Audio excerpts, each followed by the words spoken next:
My dear students, welcome to your master chem channel. कैसे हैं प्यारे बच्चों? Very good. आज मैं Amla Shankar Yadav master chem channel की तरफ से क्लास 12th के बच्चों को वीडियो लेके आया हूँ कोऑर्डिनेशन चैप्टर से आज का मेरा वीडियो है। और आज के डिस्कशन में हमारा होगा मैग्नेटिक बिहेवियर के बेसिस पर किसी भी कॉम्प्लेक्स की ज्योमेट्री का पता कर लेना। अब ज्योमेट्री पता होगी प्यारे बच्चों जब हाइब्रिडाइजेशन मालूम हो जाएगा। तो मैग्नेटिक बिहेवियर से हाइब्रिडाइजेशन का पता कैसे चलता है, इसके पहले मैंने डिस्कशन किया था। मैग्नेटिक बिहेवियर से हाइब्रिडाइजेशन का कैसे पता चल जाता है, इसका डिस्कशन मैं कर चुका हूँ। अब मैग्नेटिक बिहेवियर से ज्योमेट्री कैसे पता करना है प्यारे बच्चों, है ना। तो देखिए यहाँ पर ये मैं डिस्कशन करूँगा कि स्ट्रांग फील्ड लिगैंड और वीक फील्ड लिगैंड, जिसका मैं डिस्कशन इसी वीडियो में पिछले वीडियो में कर चुका हूँ कि स्ट्रांग फील्ड लिगैंड इलेक्ट्रॉन की पेयरिंग कर देता है, इनर डी ऑर्बिटल कॉम्प्लेक्स बनता है। और वीक फील्ड लिगैंड जो है वो इनर डी ऑर्बिटल के इलेक्ट्रॉन की पेयरिंग नहीं करा पाता, वो आउटर डी ऑर्बिटल यूज करता है। तो इस तरह से आउटर ऑर्बिटल कॉम्प्लेक्स बन जाता है, आउटर डी ऑर्बिटल कॉम्प्लेक्स बन जाता है। इससे हाइब्रिडाइजेशन का मालूम हो जाता है। तो इसी के रिलेटेड हम आज डिस्कशन करने जा रहे हैं कि आज मैग्नेटिक बिहेवियर से कैसे आप पता करेंगे किसी भी कॉम्प्लेक्स की ज्योमेट्री का, ये मैं बताने जा रहा हूँ। तो चलते हैं आगे। हाँ तो प्यारे बच्चों, ये क्लास 12 है, लेक्चर नंबर 24, चैप्टर का नाम है कोऑर्डिनेशन कंपाउंड। और जो टॉपिक हमारा चलने वाला है प्रिडिक्ट माने पता करना, जानना, समझना। Predicting the geometry of complex from its magnetic behaviour. Complex के मैग्नेटिक बिहेवियर के बेसिस पर उसकी ज्योमेट्री का पता कर लेना। तो प्यारे बच्चों, कॉपी कलम लेके बैठ जाओ और आप नोट करना शुरू कर दीजिए। तो नोट करना बहुत ज़रूरी होता है, क्योंकि ओरल समझना 2 दिन में भूल जाओगे, नोट्स रहना बहुत ज़रूरी होता है। The geometry of complex can be predicted if it's magnetic moment is known. किसी भी कॉम्प्लेक्स की ज्योमेट्री का पता चल जाता है जब इसका मैग्नेटिक मोमेंट मालूम रहता है। जैसे the number of unpaired electron is known, number of unpaired electron पता हो।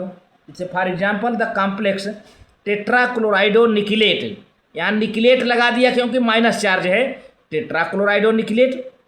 अब आप देख रहे हो क्लोरीन जो है यह वीक लिगैंड फील्ड है, ये वीक लिगैंड है, is found to have magnetic moment. इसमें मैग्नेटिक मोमेंट होगा क्योंकि इनर डी ऑर्बिटल के इलेक्ट्रॉन की पेयरिंग करा नहीं पाएगा ये। Magnetic moment corresponding to the unpaired electron. This means that in the formation of this complex ion the electrons in the 3D orbital, 3D orbital माने inner D orbital, do not pair up due to presence of weak ligand field chloride ion, है ना। तो अब आप समझ लो कि यहाँ पर कॉम्प्लेक्स में देखिए, पहले पता करिए क्लोरीन कैसा है। क्लोरीन एक वीक लिगैंड फील्ड है, तो इनर 3D ऑर्बिटल के इलेक्ट्रॉन को पेयर नहीं कर पाएगा, जिससे इनर 3D ऑर्बिटल के इलेक्ट्रॉन अनपेयर्ड रह जाते हैं। तो मैग्नेटिक मोमेंट होगा ज़्यादातर पैरामैग्नेटिक, तो due to presence of weak ligand field. प्यारे बच्चों, सेकेंड पॉइंट है hence to accommodate electron pairs from 4 chloride ligands the only hybridization possible is sp3। तो ये इसमें sp3, क्योंकि ये लिगैंड 4 है ना, 4 लिगैंड है तो sp3 हाइब्रिडाइजेशन होगा। यस, और बाहर का 3 ऑर्बिटल टेट्राहेड्रल हो जाएगा, tetrahedral, and the shape is tetrahedral हो जाएगा। भाई कोऑर्डिनेशन नंबर 4 है, लिगैंड 4 है तो टेट्राहेड्रल हो जाएगा, ये टेट्राहेड्रल हो जाएगा। इन केस ऑफ टेट्रासाइनाइड और निकिलेट, अब देखें यहाँ पर यही निकिल सेंट्रल मेटल यहाँ पर है, यही निकिल सेंट्रल मेटल यहाँ है। इस निकिल के साथ वीक लिगैंड है, इस निकिल के साथ अब स्ट्रांग लिगैंड है साइनाइड। ये तो इनर डी ऑर्बिटल का पेयरिंग करवा देगा भाई। The magnetic moment is found to be 0, यहाँ मैग्नेटिक मोमेंट 0 होगा क्योंकि साइनाइड जो है स्ट्रांग फील्ड लिगैंड है, यह इनर डी ऑर्बिटल के इलेक्ट्रॉन को पेयर कर देगा, कोई इलेक्ट्रॉन अनपेयर नहीं रह जाएगा। तो क्या होगा, मैग्नेटिक मोमेंट जीरो हो जाता है। This means that no unpaired electron is present and this can happen only if the unpaired electrons of the 3d orbitals get paired due to presence of strong field ligand cyanide. तो आप इसको note कर लो प्यारे बच्चों, बहुत बढ़िया। Paired up electron paired हो जाएंगे due to presence of strong field ligand cyanide making 1d orbital empty which can participate to give rise to DsP2 hybridization. अब ये DsP2 हाइब्रिडाइजेशन होगा, DsP2 हाइब्रिडाइजेशन देखा। अब DsP2 हाइब्रिडाइजेशन को जैसे square planar structure मिलेगा, hence the shape is square planar हो जाएगा, स्क्वायर प्लेनर शेप हो जाएगा इसका। तो फोर्थ पॉइंट है predicting the type of the hybridization in the complex and the shape of the complex on the basis of magnetic moment values is called magnetic criterion. तो magnetic moment के base पर हम hybridisation का पता कर लेते हैं, शेप का पता कर लेते हैं, इसको हम मैग्नेटिक क्राइटेरियन कहते हैं ऑफ द बॉन्ड टाइप। अब देखें एक क्वेश्चन आपके सामने है कि why is the complex tetraammine copper square planar and not tetrahedral. ये स्क्वायर प्लेनर क्यों है, टेट्राहेड्रल क्यों नहीं है? प्यारे बच्चों, टेट्राहेड्रल अगर होगा तो sp3 हाइब्रिडाइजेशन होगा, लेकिन ये स्क्वायर प्लेनर है। आप समझ रहे हैं कि जो अमोनिया है वो स्ट्रांग फील्ड लिगैंड है, ये इनर डी ऑर्बिटल की पेयरिंग करा देगा, तो इसकी जो हाइब्रिडाइजेशन होगी DsP2 होगी। देखिए यहाँ पर, इसीलिए स्क्वायर प्लेनर है ये, आपको मैं दिखा भी देता हूँ। Fair of magnetic criterion, copper का यहाँ पर सेंट्रल मेटल कापर है, इसका एटॉमिक नंबर 29 है, 1s2 2s2 2p6 3s2 3p6 4s1 3d10 underline है। ये आउटर इलेक्ट्रॉनिक कॉन्फ़िगरेशन है प्यारे बच्चों, हमारा इससे मतलब है 4s1 3d10। तो ठीक है, कापर एटम को पहले कर लेते हैं। तो हुंड के हिसाब से पहले सिंगल सिंगल भरेगा, 1 2 3 4 5, फिर पेयरिंग होगी 6 7 8 9 10। तो सभी ऑर्बिटल डी के पेयर्ड हैं। अब 4s1 है, ये तो एटम का है, कापर एटम का है। अब कापर का जो ऑक्सीडेशन स्टेट है +2 है प्यारे बच्चों, +2 का मतलब 2 इलेक्ट्रॉन निकल चुके हैं। तो अब इसमें से 2 इलेक्ट्रॉन कम कर दो, एक तो ये कम हो जाएगा और एक यहाँ से कम हो जाएगा। तो अब देखिए 1 और 2 ये निकल गया, बाकी अब ये सिंगल इलेक्ट्रॉन रह गया। बहुत बढ़िया, सिंगल इलेक्ट्रॉन रह गया।